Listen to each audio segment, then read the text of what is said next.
First slide, From Service to Leadership, a Federal Career Development Plan. Greetings. Hello, everyone. My name is Alvin Robancho. This presentation lays out a practical plan for continued growth in federal leadership and management. Next slide, slide 2. Purpose of the presentation. This presentation describes how a focused career plan supports steady movement into federal leadership and later management. Career progress does not simply happen on its own. Advancement grows out of preparation, consistent effort, and the willingness to take on greater responsibility as opportunities present themselves. The 3, 5, 7-year timeline included here provides space to gain experience while keeping goals realistic and measurable. Leadership development is shaped by continued learning over time. As duties expand, additional skills in communication, supervision, and sound decision-making are needed. These abilities are strengthened through education, agency training, mentoring, and routine work experience. Service and ethical conduct also play a role in how leaders develop and how trust is earned within public organizations. This presentation also explains the role of the professional e-portfolio in supporting that growth. The portfolio is not used only for storage. It acts as a working record of training, projects, and leadership activity that can be reviewed during promotion decisions. Portfolio systems are widely used to document learning and readiness for advancement. When planning, learning, and documentation work together, they support long-term leadership development in federal service. Next slide, slide 3. Current career position and leadership direction. In his current role, he works as a telecommunications specialist for the federal government. Most of his time is spent reviewing telecom infrastructure, walking sites, and overseeing installation work done by contractors and in-house teams. He must coordinate with engineers, security staff, and project managers to keep systems reliable and compliant. That work has given him practical leadership experience even without a formal management title, because he is often the person others look to for technical direction and decisions in the field. Looking ahead, he does not want to stay only at the project level. His goal is to move into an office director position within design and engineering. In that role, he would be responsible for multiple technical disciplines and would help shape how the office supports missions worldwide. A director with a strong technical background is often better able to translate complex issues for senior leaders and support clear decisions for the organization. This slide sets the baseline for the rest of the presentation. It explains where he is now and the kind of leader he wants to become, so that the later slides on timelines, development goals, and the e-portfolio have a clear point of reference. Next slide, slide 4. 3-year career development plan. Over the next 3 years, the focus is on building the skills and experience needed to move into higher federal leadership roles. During this period, he plans to complete formal agency leadership training and pursue a recognized management or leadership certification that supports promotion eligibility. These steps demonstrate a commitment to growth and should inspire confidence in the audience about his development trajectory. In addition to coursework and certification, he will seek expanded supervisory responsibilities on active projects to develop leadership skills. Taking the lead on at least one major cross-functional project is a key goal during this phase. That experience provides exposure to budget oversight, schedule control, contractor coordination, and team leadership. Those elements closely reflect the day-to-day duties of federal managers. Progress during this period will be tracked in several ways. Completed training, performance evaluations, and documented leadership assignments will be maintained in the e-portfolio. Regular reviews will help the audience feel assured of his ongoing development and readiness for promotion, reinforcing transparency and accountability. Next slide, slide 5. 5-year career development plan. The 5-year mark marks the transition from senior technical leadership to formal federal supervision or management. By this stage, he is expected to be leading teams directly and to be responsible for project schedules, contractor coordination, and defined portions of program budgets. This level of responsibility requires not only technical competence, but also the ability to manage people, resolve conflicts, and make sound operational decisions daily. During this phase, he plans to complete advanced leadership and workforce management training that supports long-term promotion and broader organizational leadership. These programs strengthen skills in personnel management, performance evaluation, and strategic planning. The intent is to move beyond project execution and into sustained leadership of people and resources. Progress at this stage will be evaluated through formal performance appraisals, successful delivery of assigned projects, and continuity of leadership responsibilities across multiple initiatives.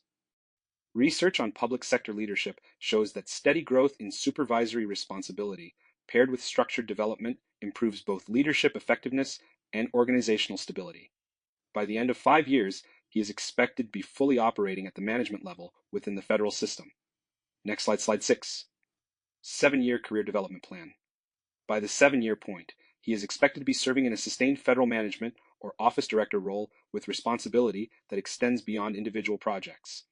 At this level, the focus shifts from short-term execution to long-range planning, workforce development, and stewardship of organizational resources. He would be responsible for guiding multiple technical disciplines, setting priorities, and ensuring that programs remain aligned with agency mission and policy. This phase requires consistent involvement in succession planning, staff development, and performance oversight. Leading at this scale means balancing operational demands with personnel needs while maintaining accountability for large budgets and complex programs. Success is reflected not only in program outcomes, but also in the strength and continuity of the workforce he develops. Progress at this stage is monitored through senior-level performance evaluations, program stability, and sustained trust from executive leadership. Research on public sector leadership consistently shows that long-term responsibility combined with goal-aligned development supports organizational effectiveness and executive readiness. By the end of year 7, he is positioned to function as a senior federal leader with enterprise-level impact. Next slide, slide 7. Professional development needs. At this stage of the career path, professional development is no longer optional or situational. It becomes part of the routine. As responsibilities grow, so do the expectations tied to leadership, decision-making, and accountability. The focus now shifts toward learning how to manage people directly, not just projects or systems. That includes addressing performance issues, supporting staff growth, and fostering a work environment that remains productive under pressure. Budget knowledge also becomes more critical at this level. Understanding how resources are planned, requested, and managed affects nearly every program decision. Without that financial awareness, even strong technical leaders can struggle in management roles. Strategic planning is another key area of development at this point. Long-term planning shapes hiring, training, workload distribution, and the organization's response to future mission demands. Communication at the executive level is equally important. As leadership scope widens, messages travel through more layers of the organization. Clear direction reduces confusion, limits rework, and improves trust between leadership and staff. Poor communication at higher levels often leads to delays, misalignment, and frustration in the workforce. These development needs do not disappear once training is completed. They require constant attention through experience, feedback, and continued learning. Leaders who remain engaged in professional growth are better prepared to guide teams through policy changes, shifting missions, and operational challenges in public service organizations. Next slide, slide 8. Professional Learning Acquisition Plan. This learning plan is built around how development happens in federal service. Formal training provides the baseline, but field experience shapes judgment and leadership confidence. Leadership and management courses establish standard practices, while mentoring and coaching enable senior leaders to share practical insights not found in manuals or policies. Those one-on-one relationships are significant when preparing for higher levels of responsibility. Cross-functional and interagency assignments play a significant role in this plan. Working with different offices exposes him to how decisions are made across the organization and how priorities shift in response to mission needs. It also strengthens adaptability, which is essential for leadership in complex federal environments. Budget, acquisition, and workforce courses are included because financial and personnel decisions affect nearly every program outcome. All training, assignments, and development activities are documented in the e-portfolio. This record demonstrates continued growth and shows how learning is applied in real work settings. Leaders who combine structured learning with real operational experience are better prepared for advancement and long-term performance in public service organizations. Next slide, slide 9. Service and giving back in career development. Service is understood as a responsibility that comes with leadership, not something added only when time allows. In federal careers, giving back reinforces both credibility and public trust. Leaders who stay involved in service often show more decisive judgment, deeper accountability, and a more apparent connection to mission beyond personal advancement.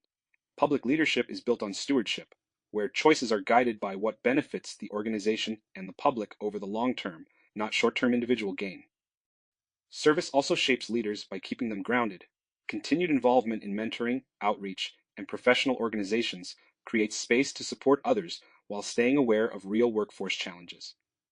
Mentorship allows experienced professionals to pass on lessons learned through years of service while guiding future leaders through example rather than instruction alone. Giving back also strengthens organizations from within. Agencies that value service-oriented leadership often see stronger ethical climates, higher morale, and better retention. When leaders demonstrate service through their actions, they influence culture more effectively than policy alone ever could. Over time, service becomes part of a leader's identity. It shapes how leaders are viewed by peers, employees, and the communities they serve. Through steady service, federal leaders show that growth is not defined only by title or position, but by responsibility, contribution, and lasting impact. This keeps leadership development aligned with the true purpose of public service. Next slide, slide 10. Part 1, Bullet Points. In federal organizations, service is not something that sits on the side of leadership. It shows up every day in how people treat coworkers, how willing they are to help when the workload increases, and how consistently they act reasonably under pressure. Leaders who make service part of their routine work tend to earn trust over time because others can rely on their actions, not just their rank or title. Service also shapes how others judge readiness for greater responsibility. When someone regularly mentors, shares knowledge, or steps in to support the mission without being asked, that behavior becomes visible long before any promotion occurs. Those actions influence how peers, supervisors, and subordinates view leadership potential. Over time, steady service often carries as much weight as performance metrics. As authority increases, the impact of decisions becomes broader and more lasting. Leaders who stay grounded in service are more likely to consider how their choices affect people, not just outcomes on paper. That awareness supports ethical decision-making and strengthens confidence across the organization. In the long run, service becomes part of professional identity. It shapes how leadership is exercised and how authority is received. When advancement is tied to service, leadership remains focused on responsibility, consistency, and contribution rather than personal gain. Next slide, slide 11, conclusion. This presentation pulls together career planning, professional development, learning strategy, service, and documentation into one pathway toward long-term federal leadership. Movement into management does not simply happen. It grows out of preparation, personal responsibility, and steady effort over time. The 3-5-7-year SMART framework helps turn long-term goals into practical steps while still allowing for adjustment as mission needs and opportunities change. The 3-year phase focuses on building a leadership foundation through training, certifications, and direct involvement in projects. The 5-year phase marks the transition into formal management, during which responsibility expands to include people, budgets, and daily operations. By the 7-year mark, the focus shifts to sustained organizational leadership, with responsibility for workforce development, succession planning, and long-term program performance. Each phase builds on the last and reflects how leadership responsibility typically increases in public service settings. Professional development and learning remain active throughout this entire process. Skills tied to leadership, financial oversight, strategic planning, and executive communication do not stay sharp on their own. They require regular use and reinforcement through experience and continued education. In federal environments, effectiveness depends on staying current while also learning from real situations on the job. Formal education alone is not enough. It must be supported by mentoring, cross-functional exposure, and daily problem solving. Service and giving back were also shown to be essential to leadership credibility and long-term growth. Service strengthens ethical judgment, supports public trust, and keeps leadership focused on responsibility rather than personal status. Over time, service shapes both professional identity and the climate leaders help build within their organizations. Finally, the e-portfolio serves as the record that ties together every phase of development. It captures training, assignments, project outcomes, and growth in a way that supports promotion review and long-term career branding. When planning, learning, service, and documentation work together, they form a steady base for leadership development. This approach helps keep advancement into federal management aligned with mission, accountability, and continued public service. Next slide, questions.